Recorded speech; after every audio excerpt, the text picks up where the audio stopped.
Hello guys, तर मी आज chicken बनवलं होतं. तर सगळ्यात पहिले कांदा, टोमॅटो, लसूण, कोथिंबीर मी तेलामध्ये परतून घेतलं आणि थंड झाल्यानंतर मिक्सरला बारीक करून घेतलं. इथे मी चिकन पण शिजवून घेतलं. त्याच्यानंतर कढई ठेवली, कढईमध्ये तेल टाकलं आणि तेलामध्ये बारीक केलेलं वाटण टाकलं. ते वाटण छान असं तेलामध्ये मिक्स करून घेतलं आणि त्याला तेल सुटेपर्यंत त्याला मी मिक्स केलं.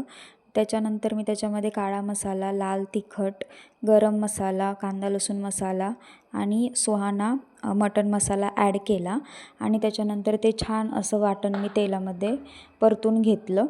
तर ते पूर्ण वाटण परतल्यानंतर त्याच्यामध्ये मी चिकन ॲड केलं. तर चिकन पूर्ण मसाल्यामध्ये मिक्स करून घेतलं.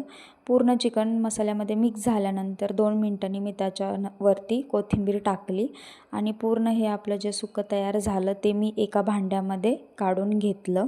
हे सुकं नंतर मी एका भांड्यामध्ये काढून घेतलं. नंतर तीच कढई मी गॅसवरती मांडली आणि त्याच्यामध्ये तेल टाकलं. त्याच्यानंतर जे वाटण होतं ते त्याच्यामध्ये ॲड केलं आणि वाटणामध्ये मगाशीचे सेम मसाले मी ॲड केले आणि पूर्ण नंतर ते मसाले मिक्स झाल्यानंतर मी त्याच्यामध्ये चिकन शिजवलेलं पाणी ॲड केलं आणि पाहिजे तेवढा रस्सा बनवून घेतला.